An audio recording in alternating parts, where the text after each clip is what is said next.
Oke, assalamualaikum warahmatullahi wabarakatuh, teman-teman semua. Ada sedikit waktu nih, mumpung ada waktu ya.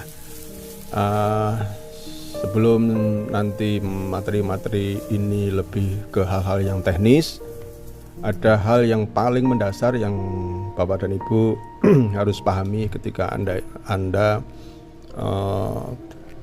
terjun ke dunia bisnis yang berada di kuadran B, berada di kuadran sebelah kanan atau kuadran B.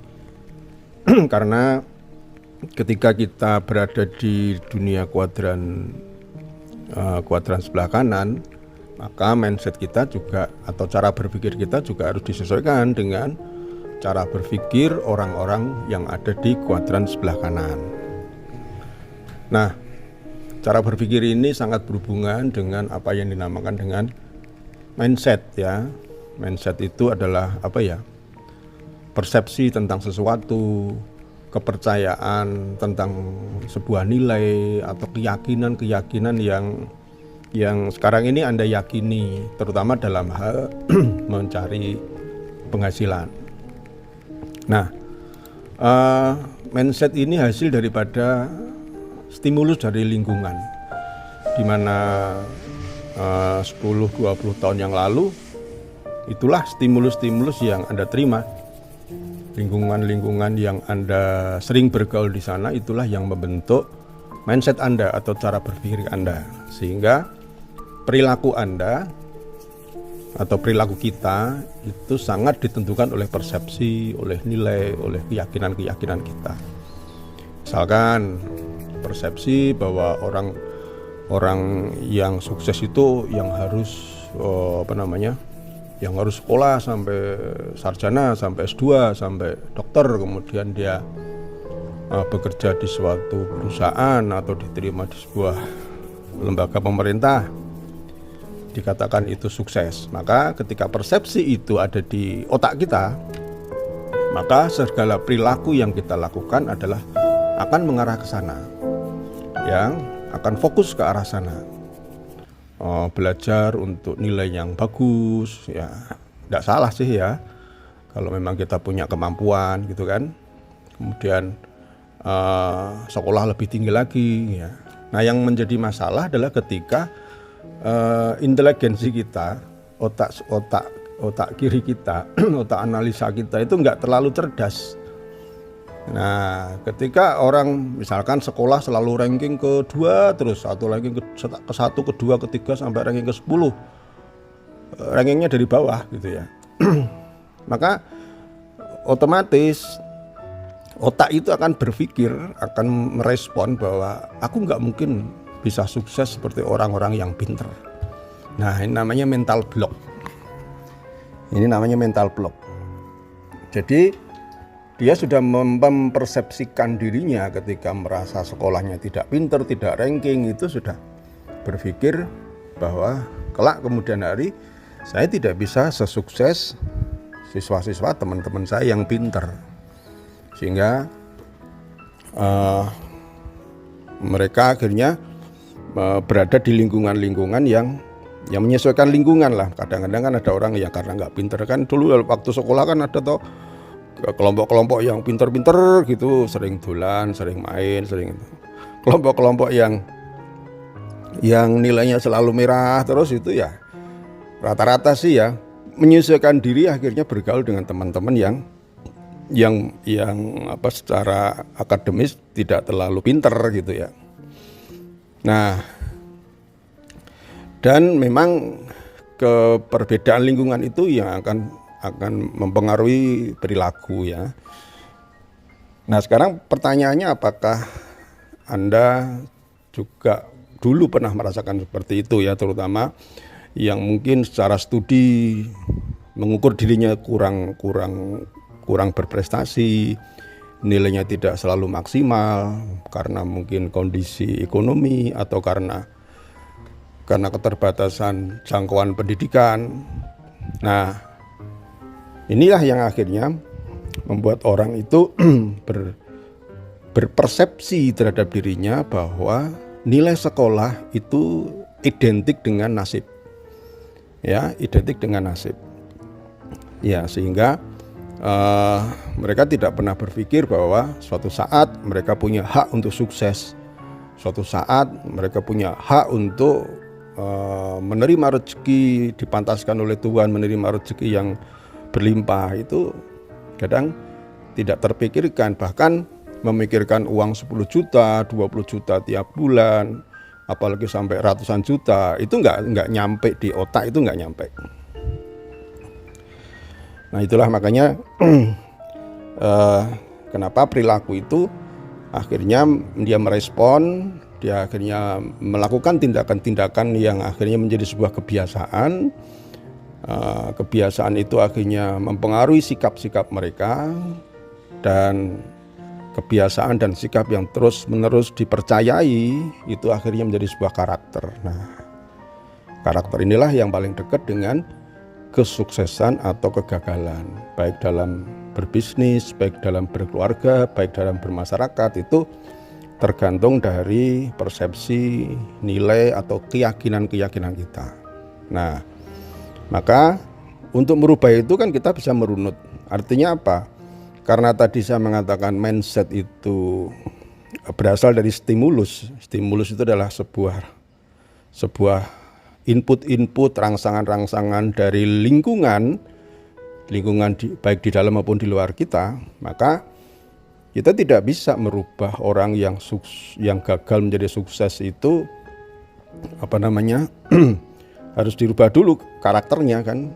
Nah, karakter itu sendiri juga tidak gampang, harus harus merubah kebiasaan-kebiasaan, cara-cara berpikir ya.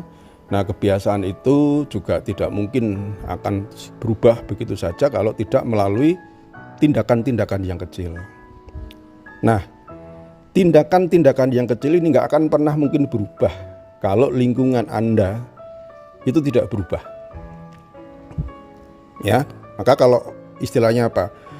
5 orang yang menjadi sahabat Anda 5-10 tahun terakhir ini, itulah yang akan menjadi warna dari kehidupan Anda. 5-10 orang yang paling dekat dengan Anda, itulah gambaran masa depan Anda. Nah, sekarang Bapak dan Ibu, kita sudah tahu bagaimana cara membuat mental gagal menjadi mental sukses, yaitu harus berubah stimulusnya, harus dirubah stimulusnya, yaitu harus dirubah lingkungannya. Kalau Bapak dan Ibu ingin lebih sukses lagi, ya rubahlah lingkungan Anda dengan lingkungan orang-orang yang sukses. Mungkin sebagian Anda sudah merasakan ketika Anda bersosialisasi, berkomunikasi, bergaul dengan para leader-leader NASA, para upline-upline Anda, pasti auranya pasti berbeda. Aura kesuksesan itu pasti berbeda. Yang tadinya yang membuat Anda yang tadinya rendah diri menjadi percaya diri. Yang tadinya memiliki sifat yang pesimis gitu kan, sekarang menjadi optimis. Nah, dan tentu saja nih bagi Bapak dan Ibu yang baru saja mengembangkan atau baru saja bergabung di NASA, ini sangat penting sekali Bapak dan Ibu untuk memiliki komitmen untuk merubah lingkungan.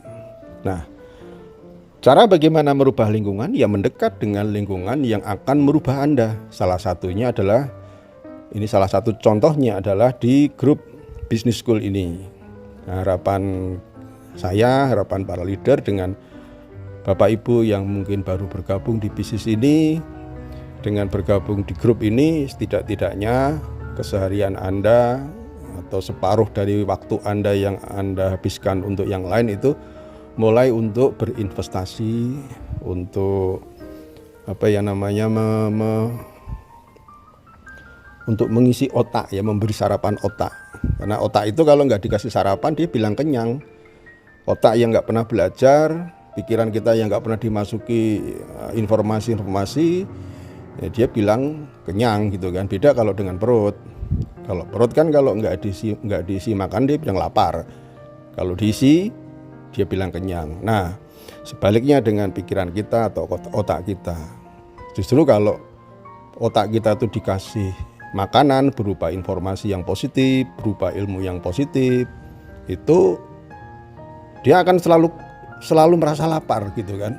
Semakin dia tahu, semakin dia ngerti, semakin dia tahu bahwa banyak yang belum mereka tidak tahu. Jadi otak itu akan terus merasa lapar. Itulah bedanya otak dengan perut. Nah, salah satu manfaat dari forum ini adalah bagaimana teman-teman nanti di guiding step by step, ya, makanya ikuti aja program ini.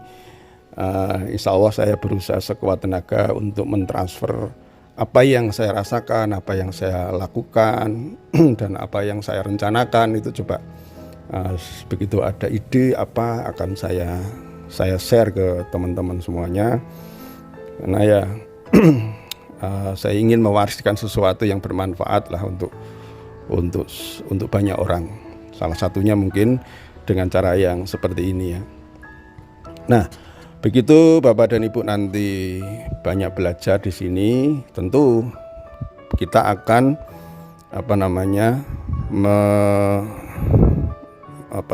mengguiding itu menuntun untuk sedikit demi sedikit merubah kebiasaan-kebiasaan. Nah, dalam hal kebiasaan ini, kalau di dalam bisnis network marketing ya, dalam hal ini NASA, hampir semua literatur, hampir semua leader-leader yang pernah saya temui ada benang merah. Mereka-mereka yang sukses luar biasa, memiliki passive income, memiliki sesuatu yang diimpikan, bisa mewujudkan impian, itu ternyata ada perbedaannya. Ada pembeda, ada antara orang-orang yang sukses dengan orang-orang yang tidak sukses. Nah, ke depan saya ingin membedah itu apa sih perbedaan perilaku, ya, perbedaan perilaku yang mereka lakukan sehingga kok ada ya seorang distributor yang bisa sukses luar biasa padahal latar belakang ekonominya ya nggak kaya banget ya. Latar belakang pendidikannya juga pendidikan nggak sampai sarjana, biasa-biasa aja. Tapi kenapa mereka bisa sukses? Ada juga mereka yang memiliki ijazah sarjana bahkan S2, mereka tidak ada juga yang tidak sukses di NASA. Jadi apa sih ciri-ciri atau yang menjadi benang merah, perilaku-perilaku seperti apa sih yang membuat orang itu bisa sukses di dunia network marketing ya, utamanya di bisnis NASA ini. Tetap stay di sini, insya Allah saya akan tetap sharing ke teman-teman semuanya.